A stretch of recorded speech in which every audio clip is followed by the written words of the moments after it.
Module 5, Using Academic Data and Academic Support Interventions by Dr. Dina Mack at Geneva College. This module consists of a 15-minute self-directed module delivered online with voice-recorded content, which should take approximately 10 to 15 minutes, followed by application activities, for example, data use and/or intervention implementation. The third step is generalization enhancing sample scenarios. And finally, number 4, the resource and supplemental materials will be provided for you at the end of this module. Academic data is important for a variety of reasons. One reason would be for college and career readiness that requires basic skill levels in reading, writing, and mathematics, regardless of the area or career that a student would choose. Using data to determine weaknesses or areas that need to be strengthened is also important. Using areas of strength or interest can help build weak skill areas for students.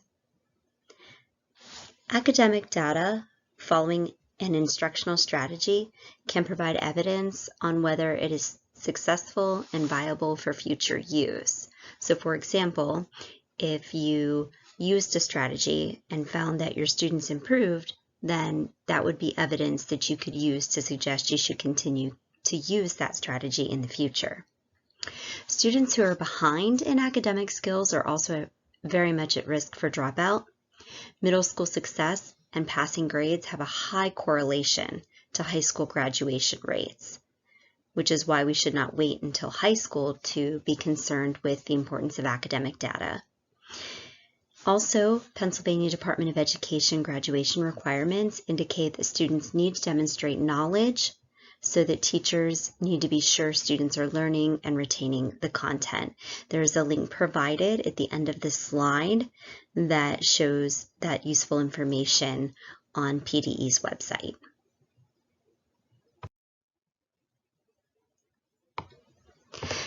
There are a lot of different ways that a teacher can collect data on a student regarding their academic progress.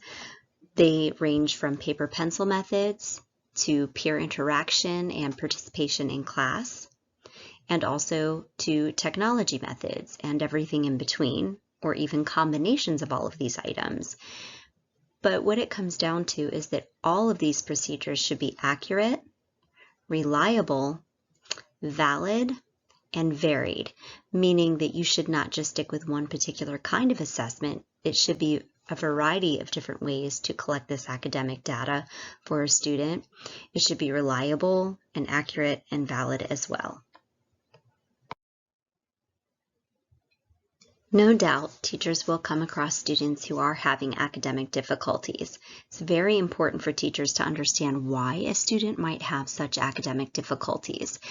On this particular slide, we have a variety of examples listed, and this is not an exhaustive list, but here are some of the examples of problems that could contribute to academic difficulties in the classroom for students. Bullying, death of a family member, parents or guardians going through a divorce, family job loss, inability to pay bills such as loss of electric, heat, water, etc., homelessness, adoption and/or guardian changes, health problems, being behind in skills, disabilities, parents without a college degree or post-secondary education, poverty, an undiagnosed disability, vision, hearing, or speech problems, and learned helplessness. This is just a list of some of the difficulties that could contribute to academic issues. Academic and social skills also contribute to academics in a classroom. Students who are not attending school do miss opportunities for in-school activities with peers and can increase social isolation and lack of academic skill progress. For example, a student who misses class on Tuesday and does not complete part of the work done in class on the group project may be looked upon unfavorably by peers in that group and lower grades due to lack of assignment completion. This can lead to social isolation and increased likeliness to drop out of school. There are 2 references on this particular slide for both Cairns and Farmer. There are a variety of reasons, obviously, that students can struggle with academics, but the great news is that teachers have a very important role in encouraging effort in academics. There are a lot of things that teachers can do to encourage this academic effort. They include offering choices in assignments, providing engaging lessons, offering personalized preparation, offering differentiation within the classroom and/or assignments, setting goals, reflecting, and then setting new goals based upon evidence that is received, and finally, the Universal Design for Learning model.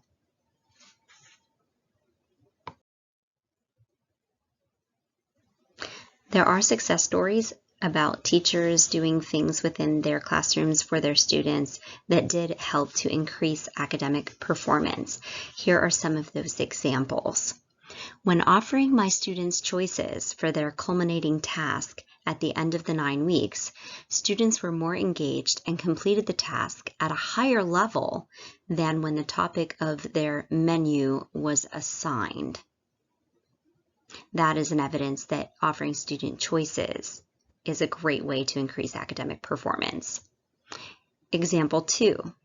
Having the aide take my teacher notes to prepare students' vocabulary ahead of my lesson in science allowed for the student to have more confidence, engagement, and better retention of material than without pre-teaching difficult concepts like vocabulary. A third example. I found that learning about my students, their likes, dislikes, strengths, interests, fears, etc., helped me as a teacher to design options and choices that would be more likely to engage them and more likely for them to complete. This slide includes application activities. Step 1. Review the following document and video about getting middle school students caught up. It's learningfocus.com/catching-up-at-risk students. After reviewing the website, please make a list of 5 skills, activities, vocabulary, etc.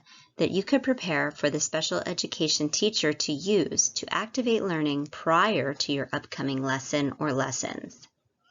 Step number 2, review the 6 kinds of academic data and how to use them. Links are provided on this slide for information regarding diagnostic assessments, formative assessments, summative assessments, ipsative assessments, norm-referenced assessments, and criterion-referenced assessments.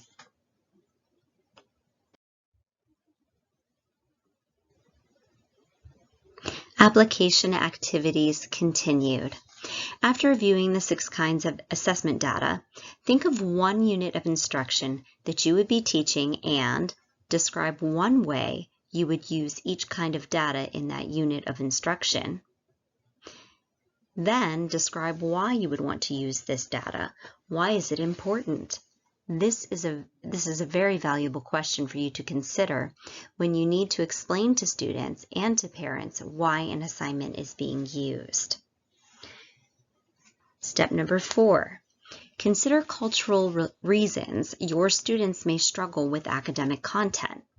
Consider religious beliefs, travel, work, at-home resources or lack of resources at home, language.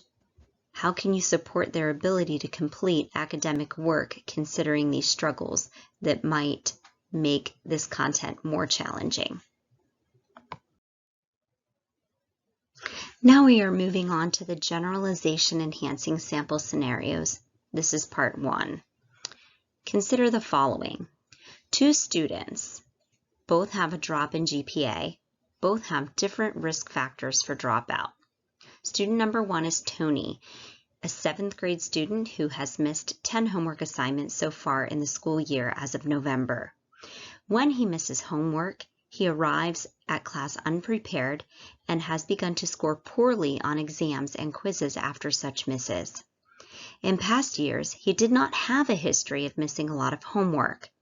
He always maintained a 3.0 or higher, but he currently has a D in science and English language arts and an F in mathematics. Student number 2 is an 8th grade student who has missed 10 homework assignments as of November. In past years, she did miss homework, but her amount of missed homework assignments has increased significantly. It is concerning that she is at 12 already by November. This would trend her data for approximately 50 missed homework assignments for the year. See the next 2 slides for more background on Tony and Sandra. The details behind the numbers for Tony. Tony has no history of repeated homework misses. He attained a 3.0 up until this year. He has never been suspended or expelled. Tony's custodial parent is currently going through drug and alcohol rehabilitation, and the other parent is not in his life. He tends to miss homework that is due on Thursdays and Fridays. Tony's homework misses are less concerning because he doesn't have a history of GPA problems. He performs well on the tests and quizzes when he does the homework. Possible supports for Tony include support group for kids who are going through an instability at home, meeting with Tony to discuss ways that he could complete homework during the school day, like a study lunch or smaller group study hall where he can access materials to complete the homework. And because he does well on the tests, reinforcements and rewards for completing it more regularly may help him complete it more consistently. The details behind the numbers for Sandra. Sandra has a history of homework completion misses. She attains an average of 2.6 GPA and has 1 suspension on her record but no expulsions. Sandra's guardians are her paternal aunt and uncle. She tends to miss homework sporadically but misses all practice quizzes, study guide completions, and anything done on her Chromebook. Sandra's misses are more concerning because she misses a larger variety of assignments. She misses quiz preparation helps, thus increasing her chance of performing poorly on quizzes and exams. She has an IEP for ADD. She gets off task easily, can be disorganized, forgets items, and comes to class unprepared. Possible supports for Sandra include a peer that she could use as a role model to help her develop organizational and study habits, meeting with the guardians to discuss the need for homework completion and discuss potential issues to homework completion. For example, does she need a quiet space, Wi-Fi connection, assistance, agenda signing, etc. Theming homework around her interests, for example, math word problems that include fashion topics and offer choice in which problems or questions she should answer. This is the generalizing sample scenarios part 2. Here you will be provided with 3 different students who have the same grades, different risk factors for dropout. Consider what you might do for these students before you move on to slides 15, 16, and 17, where you will be given details behind the numbers and possible solutions to assist them. Student number 1, Jason, is a 7th grade student who has a cumulative D average in English language arts, math, science, and social studies in the second 9 weeks. He does no homework. Only work done in class is completed. He passes the tests and quizzes with C averages. Ronell is an 8th grade student who has a cumulative D average in English language arts, math, science, and social studies in the second 9 weeks. She does homework. She is an ELL student. She does not perform well on tests and quizzes. Student number 3, Jahan, is an 8th grade student who has a cumulative D average in English language arts, math, science, and social studies in the second 9 weeks. He does some homework. He misses a lot of school, which influences his homework completion. See the next 3 slides for more information regarding these students. Here are the details behind the numbers for Jason. Jason has a history of work completion problems. He doesn't do homework and only completes work in school. Jason is on a travel sports team that takes him out of state in the winter months. He has higher grades and better work completion during his off-season from basketball. Jason's grades are somewhat concerning because he has a pattern of not completing work. His grades are dropping. Possible supports for Jason include meeting with parents to discuss the need to complete homework or sit on the bench rather than play basketball. Create a work completion incentive plan that would require him to do the homework in order to attend basketball.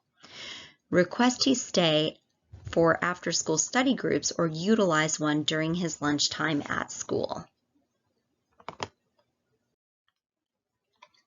Here are the details behind the numbers for Ronell. Ronell is an ELL student who generally does not perform well on tests. She is quiet and does not ask for help.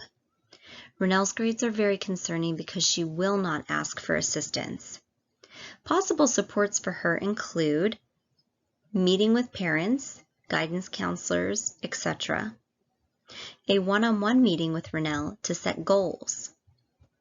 Rewards for showing effort or asking questions in class. And finally, a peer or buddy tutoring. Here are the details behind the numbers for Jahan.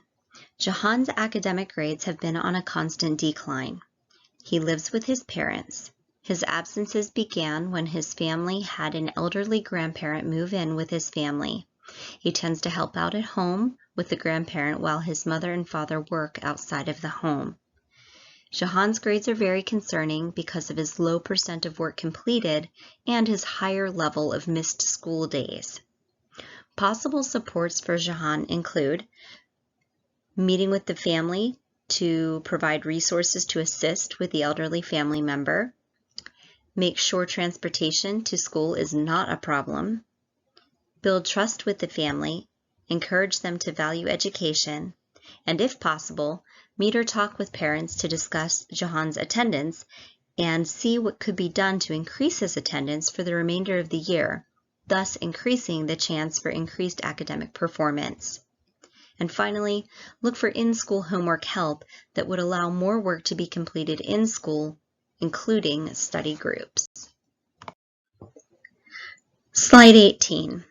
This slide includes a list of clickable links and resource materials that could be utilized to find things that can help you assist students in your classroom. The first link is for the Pennsylvania Department of Education, explanation of academic growth versus closing the achievement gap and what that really looks like. This particular resource is very useful because a parent might say, well, my child is not behind. And while that might be true, we might also want to ask, is this child growing? Are they showing academic growth for where they were to where they should be? Not just being caught up is enough. We want to see every child growing in their academics. The second one is the PA Future Ready Index, and this particular link is very, very helpful for seeing all of the skills and items that are necessary for making sure students have the skill set necessary to be successful in the future. And finally, the third link is for how to help at-risk students survive middle school, and it provides some perspectives and additional resources that might be useful. Next steps. In the next several modules, we will address topics which collectively will help you to identify vulnerable youth, identify malleable factors for intervention, and tailor interventions to students and contexts. Specific topics will include development and outcomes of students with emotional disturbance, the early warning system, culturally competent competencies, tiered systems of support such as MTSS and TSAS, using attendance data and attendance support interventions, this module that you just completed, which is using academic grades data and interventions to support students' grades. The next module, using school suspension data and interventions to reduce student suspensions, followed by directing consultation and the role of intervention specialist, collecting and using student adjustment data, subtypes of youth with differential support needs, creating supportive contexts for academics, creating supportive contexts for behavior support, creating supportive contexts for social support, integrating across academic, behavioral, and social support domains, addressing bullying and peer victimization, addressing externalizing behaviors, and addressing internalizing behaviors.